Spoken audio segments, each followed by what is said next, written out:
Influencers, just keep that in mind. Talk shows, editorials, podcasts. I talked about the talk shows a little bit, but these are opportunities for you.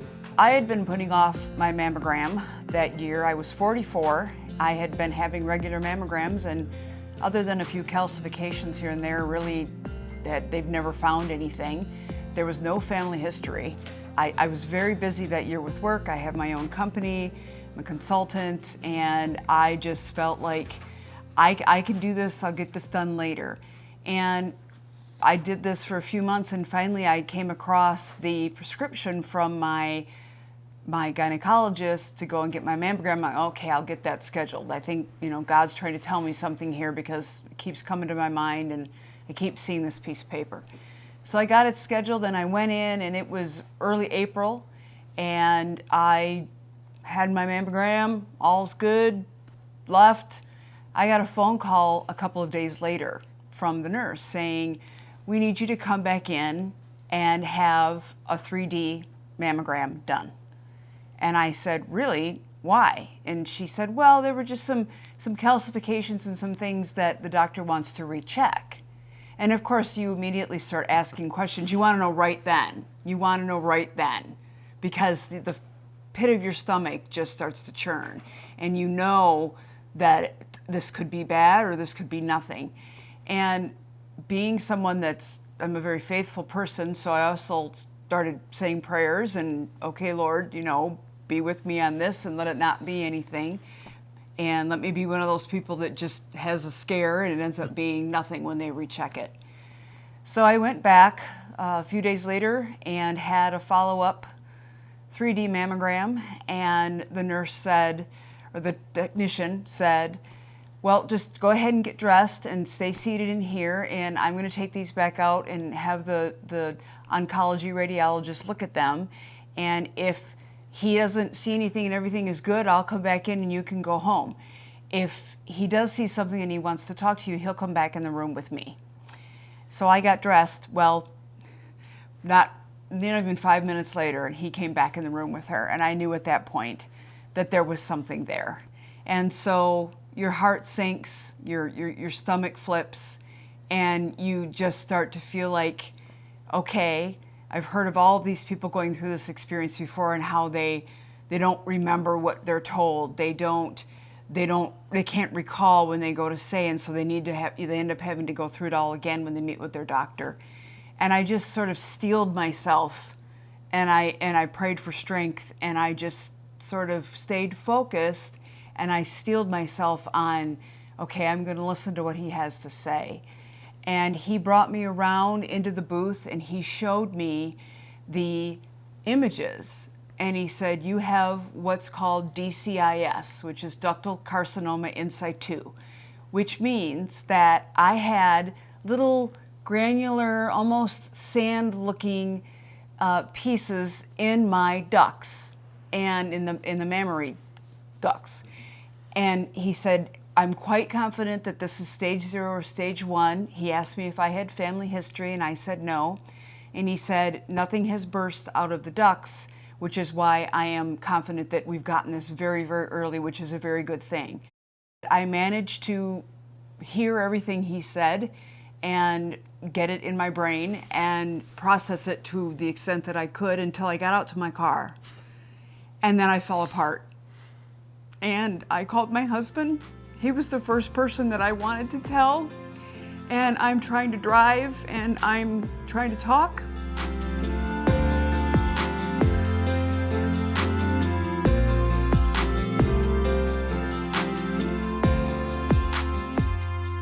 A call like you never expect to get, you never hope to get.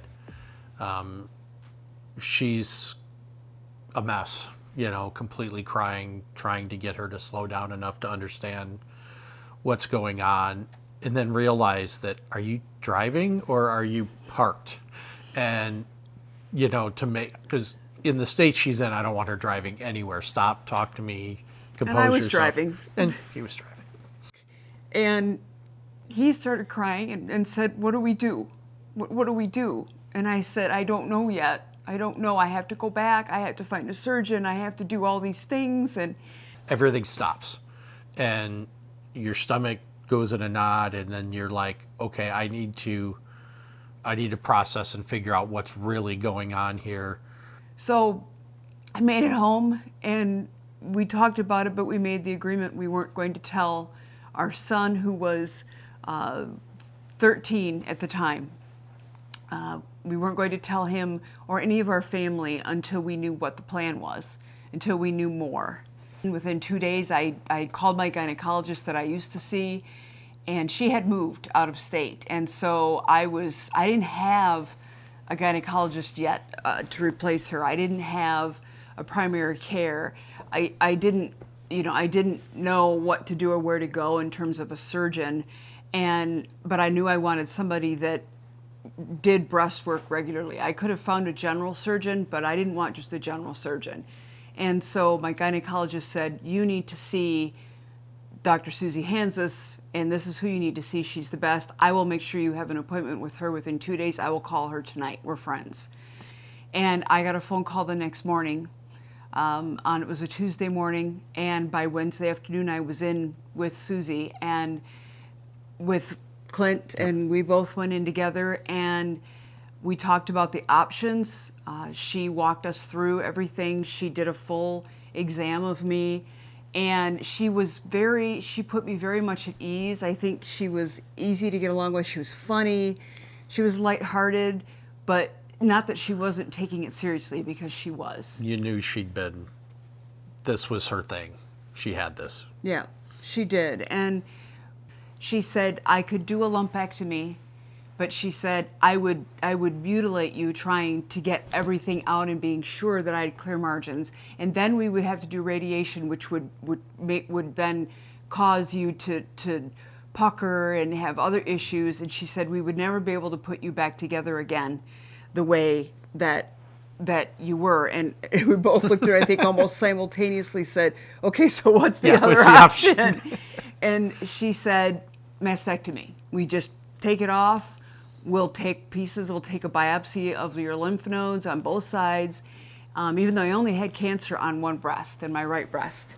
And she said, we'll check it. But she said, that's the cleanest and easiest. You don't have to go through radiation or chemotherapy or anything like that unless we find something in the lymph nodes.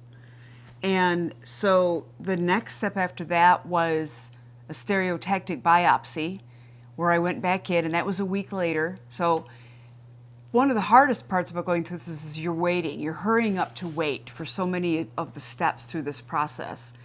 And so I had to wait a week to come back and have the stereotactic biopsy done. And then you wait another week, and you go back and see the doctor, and you get the results of that. And so there's a lot that happens in the beginning that you have to process and deal with. And so I was so thankful to have Clint with me and to have friends around me in my faith, and being able to just have comfort when I could talk to God about it, because it was important to me to have that. And it has buoyed me through many things in my life, and I knew it would buoy me through this.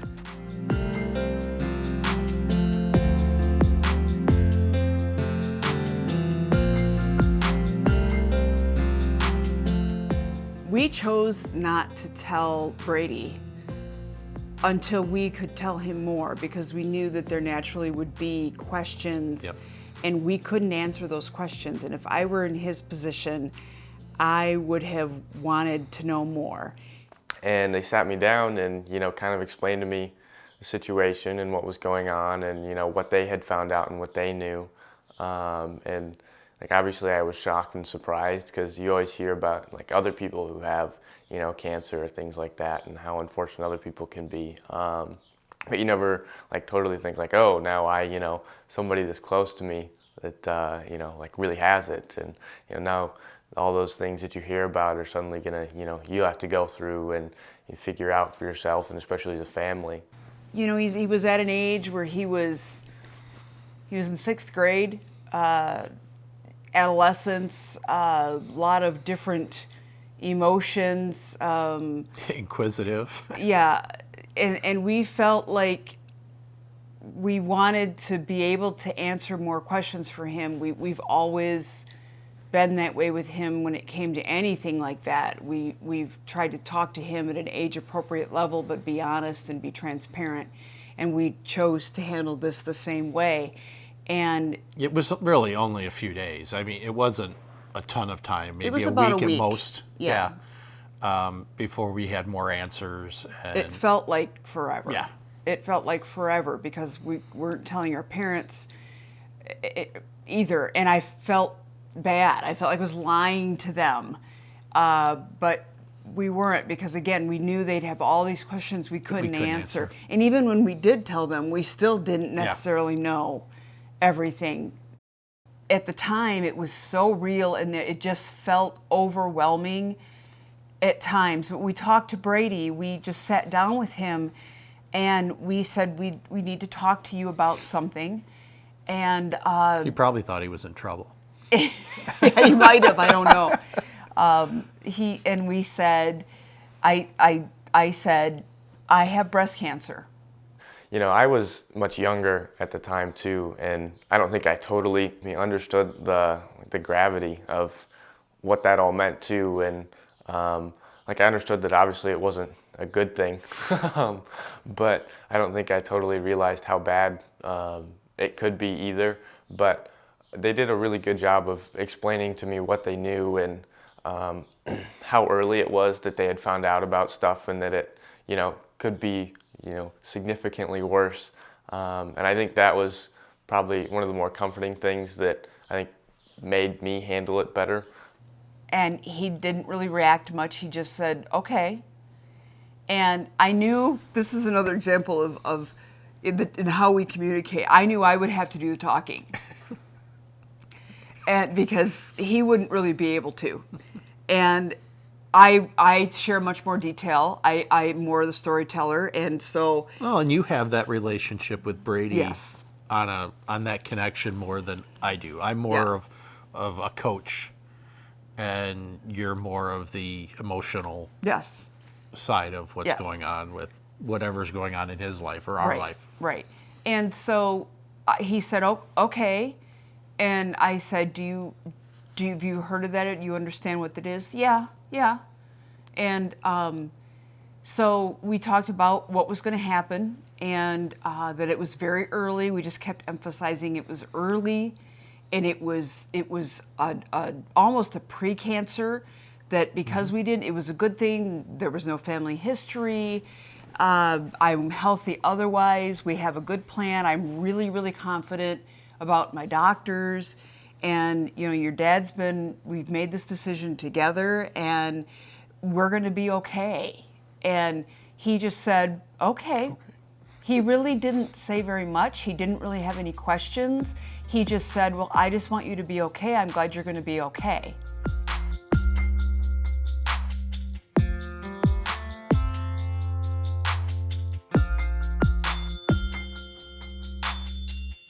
You go through a grieving process. It's the same, you go through the same phases as you do when you're grieving.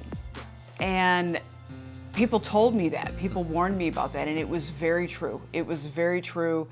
And I appreciated knowing that, because then I felt like it was okay to have these feelings that I was having, and to be mad, and to be sort of feeling disconnected and floating around and out of touch, not myself. It's one of those areas that is just, you're almost like suspended. It's like you can't really, it's hard to make a decision. You don't have enough information. It's just really being in limbo of waiting. And it's like, oh my God, it's going to be a week until we get these results back. And you're trying to put yourself in a good place. But you know that, well, what if, it comes back and it's stage 3, stage 4, something that's spreading, something that unfortunately or fortunately was not the case. But, your mind goes there.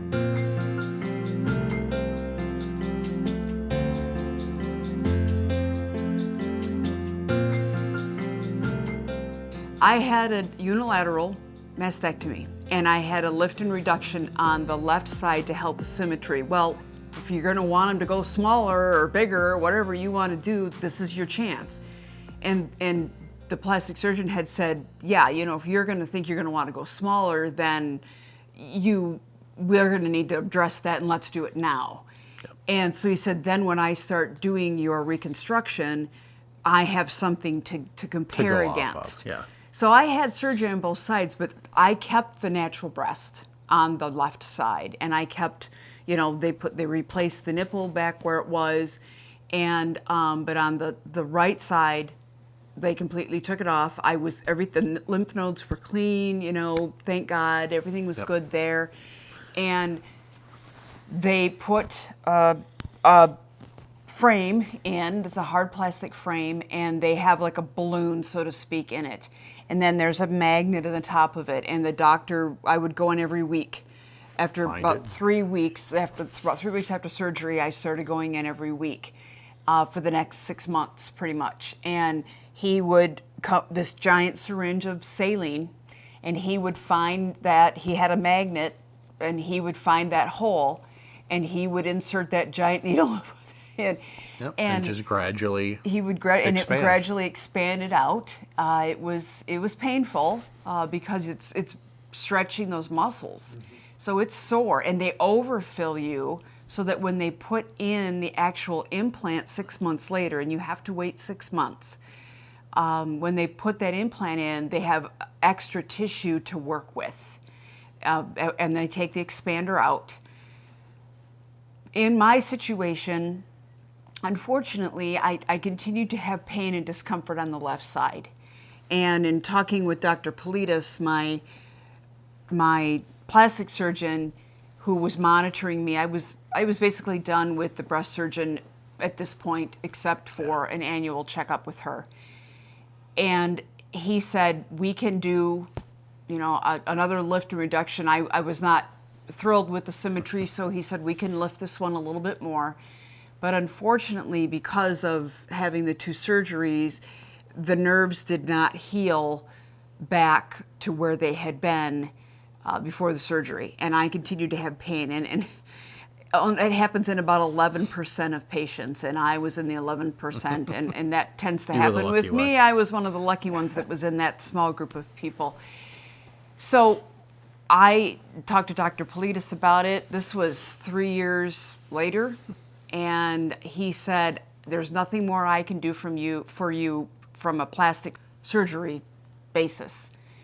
Well, I was going in for my mammogram on that breast a few weeks later. Had my mammogram, and I saw Susie at the same time for her to do her annual checkup and go over the mammogram results. And she said, Carrie, if you're having pain, you know, if she said, I really respected you because you kept a natural breast.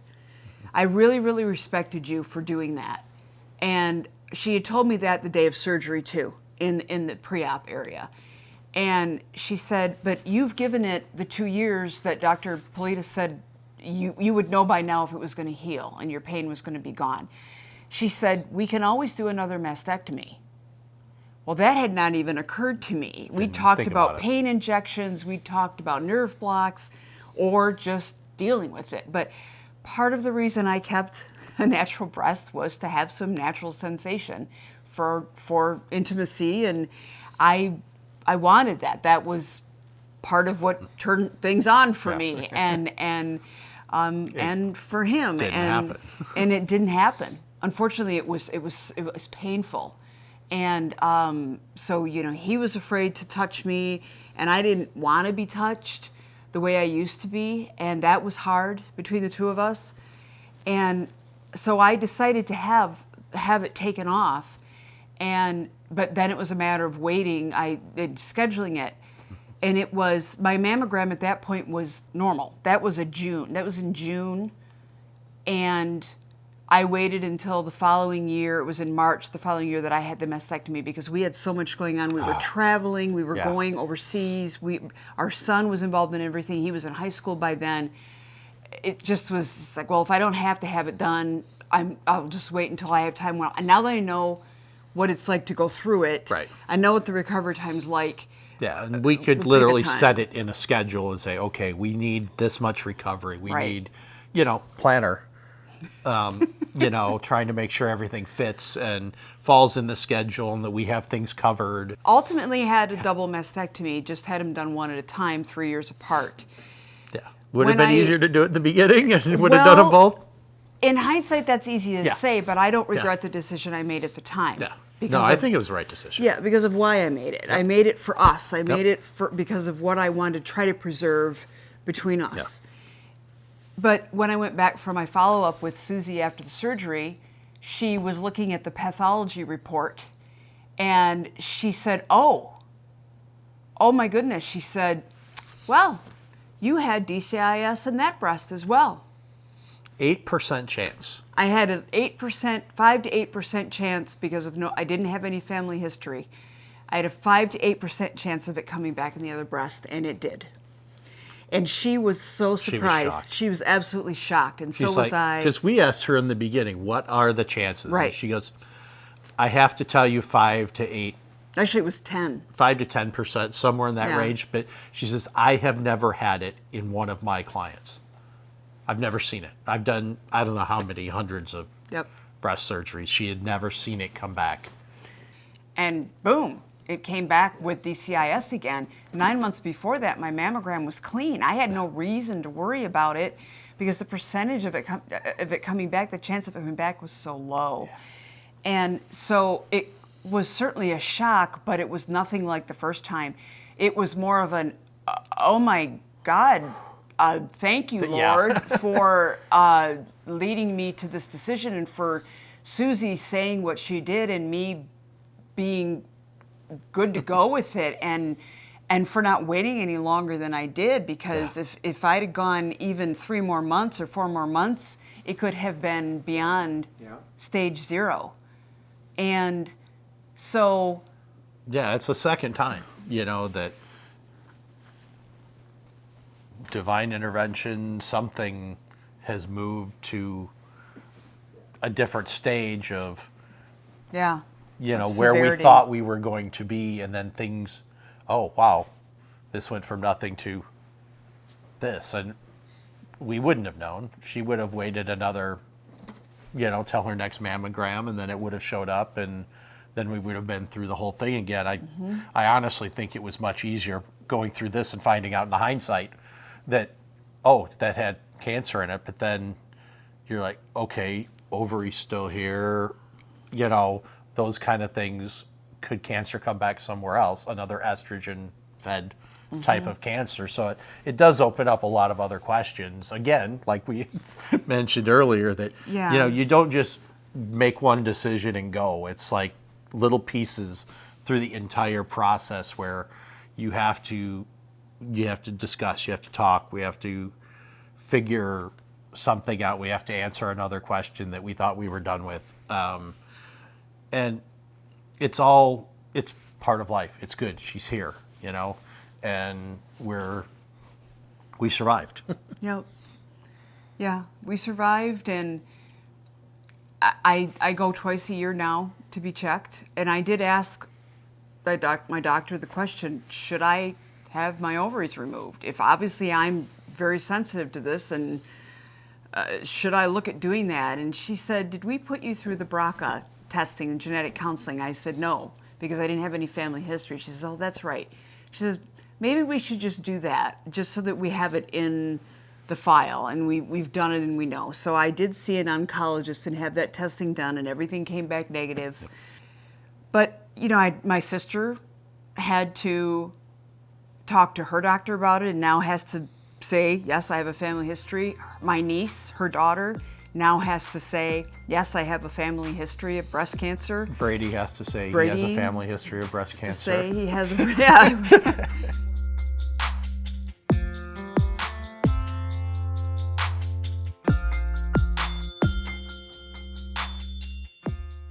Now our family has a different chapter in its history and its story, and the fact that it came back, I look back on all of this when things start to feel like they're getting tough, or my business gets slow, or you start to worry about money, or you have other friends or family that are going through something tough. For me, I go back to my faith and I go back to prayer, and I remember how much he's pulled me through and pulled us through. And I think that God has just been in my life for a long time and has brought me through, and that means a lot to me, and I don't forget that. I lean back on that and lean on my faith, because I think that's what God wants you to do. And when people say, well, he's not answering my prayer, well, maybe he is. You just don't Maybe he see is. it today, or you don't understand it. Yeah, or he led you to the doctors. He made it so that you kept seeing that mammogram prescription on your desk all those years ago. He made it so that you had a conversation with Dr. Hansis and you mentioned to her that you were still having a lot of pain. If I hadn't spoken up, so God works in mysterious ways, and that may sound cliche, but I believe that. And you have to use a little bit of hindsight too when it comes to faith sometimes, when you're down and you're worried about it. And I am technically a 2-time breast cancer survivor. I still feel a little weird saying that, again, because of other women that have gone through it. Life's pretty normal, you know? My life is normal. Yes, it's different. I don't necessarily like everything about the way I look, but it's better than the alternative. And it is different between us. In terms of intimacy and sexually, it's different because I'm more self-conscious about it, and he's, afraid and a little. It's still awkward between us.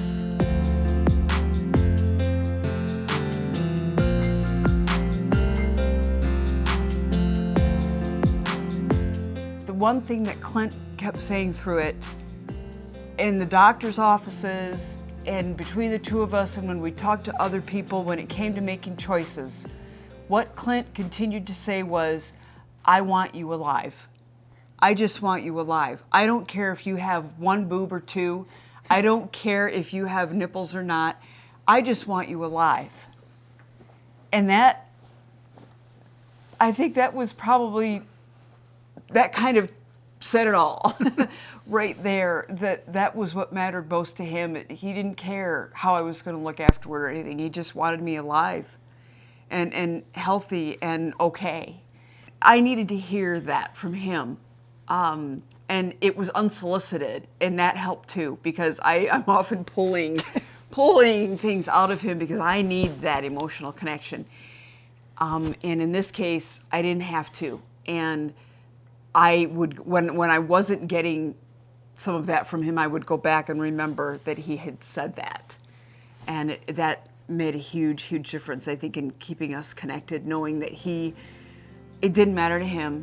To me, that's a true love.